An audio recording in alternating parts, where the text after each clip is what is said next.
जी, सबसे पहली बात ये कि आज भी हमारे आज जो सबसे ज़्यादा एम्प्लॉयमेंट जनरेट करने वाला जो आज भी हमारे पास सेक्टर है, वो ज़राअत है। हमारे इकोनॉमिक फिगर्स के हिसाब से कोई 38% डायरेक्ट एम्प्लॉयमेंट एग्रीकल्चर प्रोवाइड करता है।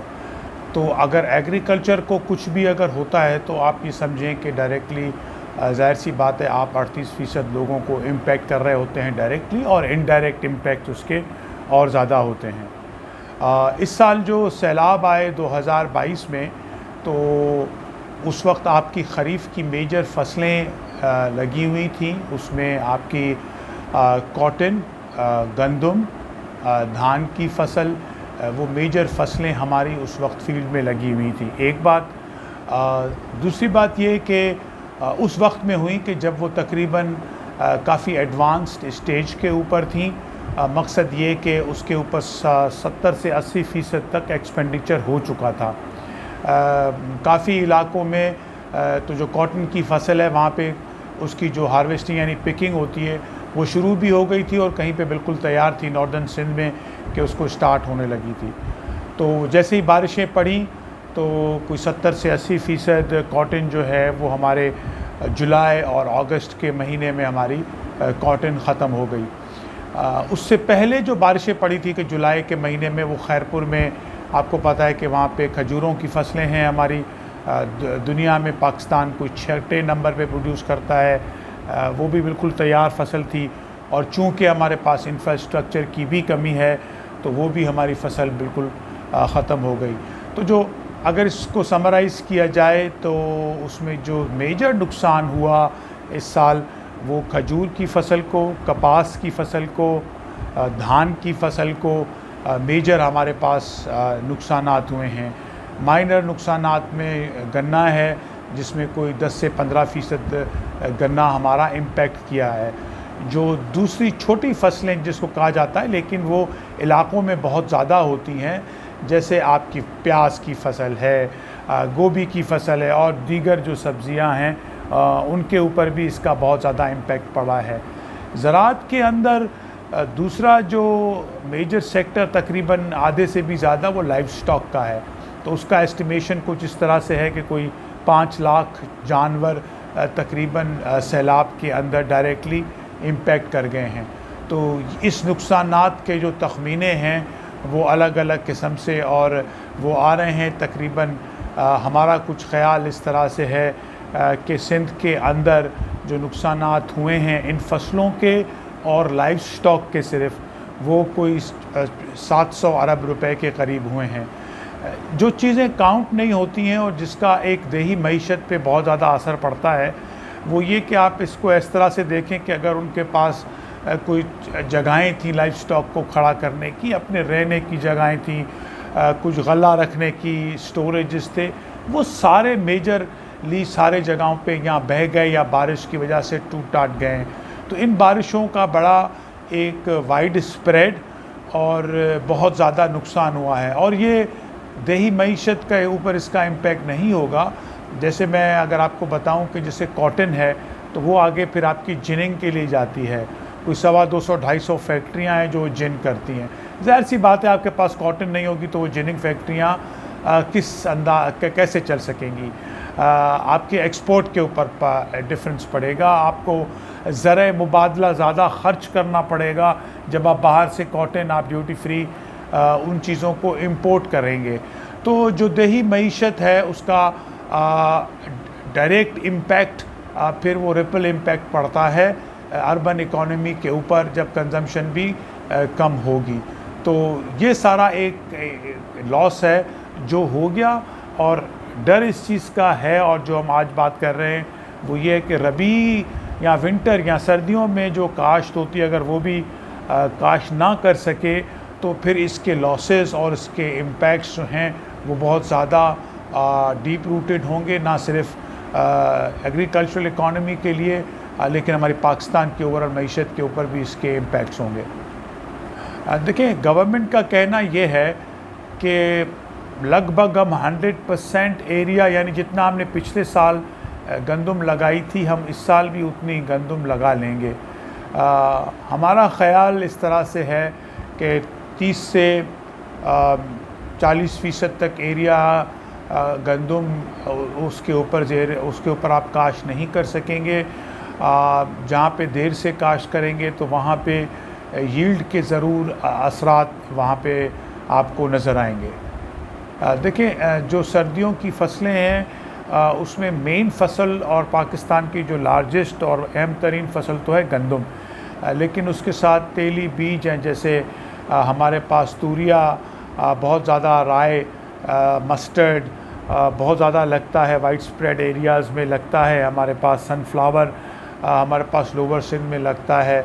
तो ये सारी फसलें हमारे पास इम्पेक्ट करेंगी रबी में, विंटर में, अगर पानी सारी जगहों से ख़त्म नहीं हो जाए। ना सिर्फ पानी का ख़त्म होना है, लेकिन उसके बाद फिर आपको 10-15 दिन और चाहिए कि जहाँ पे ना सिर्फ ये कि ज़मीन आपकी सूख सके, फिर आपकी इस काबिल हो सके ज़ेरे काश लाने के लिए कि उसमें आप दोबारा ट्रैक्टर चला सकें, कोई हल चला सकें, ताकि उसको दोबारा काश्त के काबिल बनाया जा सके। देखिए, हम एक दो चीज़ें गवर्नमेंट को आज से नहीं, जब 2011 में ये फ्लडिंग हुई थी हमारे पास बारिशों की वजह से और 2010 में दरिया की वजह से, तो हम एक दो चीज़ें जो बड़ी बेसिक लेवल पे हम बातें कर रहे हैं। देखिए, एक तो चीज़ों को कंफ्यूज और मुश्किल करने के लिए उसको बहुत बड़े बड़े नंबर्स बताए जा रहे हैं, जो कि पाकिस्तान के लिए इम्प्लीमेंट करना दुश्वार होगा, शायद लॉन्ग टर्म में कुछ हो सके। हम बड़ी बेसिक बातें 2010 और 11 से कर रहे हैं। उसमें पहली बात हम ये कर रहे हैं कि एक्सट्रीम इवेंट्स बढ़ गए हैं। अब इस साल तो हमें, मेरे ख़्याल में इस चीज़ का बिल्कुल अभी कोई चीज़ इसमें डाउट तो रहा ही नहीं। दूसरी बात यह है कि सिंध की जो लोकेशन है, क्योंकि हम सदर्न मोस्ट प्रोविंस हैं सूबे का, मुल्क का, तो ना सिर्फ ये कि सिंध का बल्कि पूरे पाकिस्तान का ड्रेनेज का पानी सिंध में से गुज़रता है। जो पानी जिससे हम कल्टीवेशन करते हैं फ्रेश वाटर में, हम बिल्कुल टेल में हैं, और वो ड्रेनेज का पानी या जो पानी आके एक्यूमुलेट होता है उसके निकलने का रास्ता और गुज़रगाह वो सिंध में से है। तो हम एक दो बातें जो हमने बड़ी बेसिक कहीं वो ये कि सिंध एक फ्लड प्लेन का एरिया है। जब पहले भी दरिया सिंध दाखिल होता था बैराजेस से पहले, तो वो फैल जाता था सिंध में डिफरेंट छोटे छोटे चैनल्स में, जिसको लोकल लैंग्वेजेस में ढोरे और नारे कहते हैं, और जिसके ऊपर फिर लोग उस ज़माने में अपनी ज़मीन ज़ेरे काश लाया करते थे। उनका रास्ता और गुज़रगाह घूम फिर के वो समंदर की तरफ जाते हैं। हमने जब दरिया को टेम किया तो फिर आहिस्ता आहिस्ता हमने क्या किया कि वो गुज़रगाहें भी हमने अपनी उनको बंद कर दिया।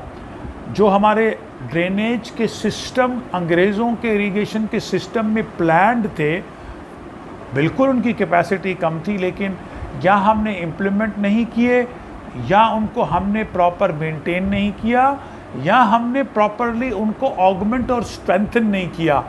उन तीनों चीज़ों की और वजूहात की वजह से जब पानी ज़्यादा आना शुरू होता है तो ये कहना कि इसके कोई भी नेगेटिव असरात नहीं होंगे, ये मुनासिब नहीं होगा।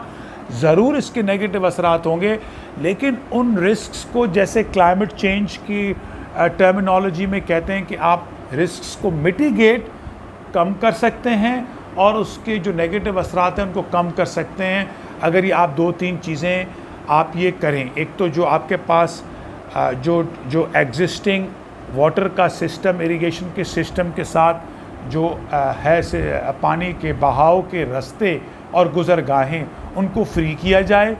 दूसरे नंबर पे आपके पास LBOD जो फंक्शन है उसको स्ट्रेंथन और ऑगमेंट किया जाए। RBOD जो कि पिछले 20 से 25 साल से ये प्रोजेक्ट पहले वफाक ने इम्प्लीमेंट करने की कोशिश की, फिर सूबे ने इम्प्लीमेंट करने की कोशिश की, उसके ऊपर 30 अरब रुपए से ज़्यादा खर्च हो गए। आज भी वो सिस्टम, वो भी आपका सिस्टम आपने उसको कंप्लीट नहीं किया। उसको कंप्लीट करने की ज़रूरत है, और फिर एक स्ट्रेटजी बनाने की ज़रूरत है कि अगर पानी बढ़े हमारे पास तो उसके लिए क्या तरीक़ाकार होगा कि जिससे नुकसानात कम से कम हो सकें।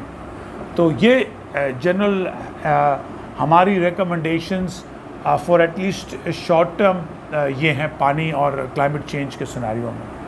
अच्छा, एक बात मैं क्लाइमेट चेंज के सिनेरियो में करना भूल गया, वो ये कि ये नहीं है कि सिर्फ पानी ज़्यादा और बारिशें पड़ेंगी। फॉर एग्ज़ाम्पल हमारे पास टेम्परेचर्स भी बहुत ज़्यादा बढ़ने लगे हैं और कम भी हो जाते हैं जब कम नहीं होने चाहिए। तो क्लाइमेट चेंज में ये भी बहुत ज़रूरी चीज़ है हमारे पास कि हम ऐसी रिसर्च और डेवलपमेंट करके और इस तरह के बीज अपने मुल्क में लेके आएँ कि जो इन चीज़ों को रेजिस्ट कर सकें। दुनिया में थ्रू बायोटेक्नोलॉजी उस चीज़ में बहुत ज़्यादा प्रोग्रेस हुई है। पाकिस्तान अनफॉर्चुनेटली हम बीइंग एन एग्रीकल्चरल कंट्री, हमने उस चीज़ बायोटेक्नोलॉजी के बारे में कोई फ़ैसला नहीं किया। हालांकि हमारे पास बायोटेक्नोलॉजी वाले बीज इंपोर्ट हो रहे हैं, सोयाबीन और वो सारी चीज़ें हम अपने पास खा ज़रूर रहे हैं और लाइफ स्टॉक को दे ज़रूर रहे हैं, लेकिन हम प्रोड्यूस नहीं कर सकते।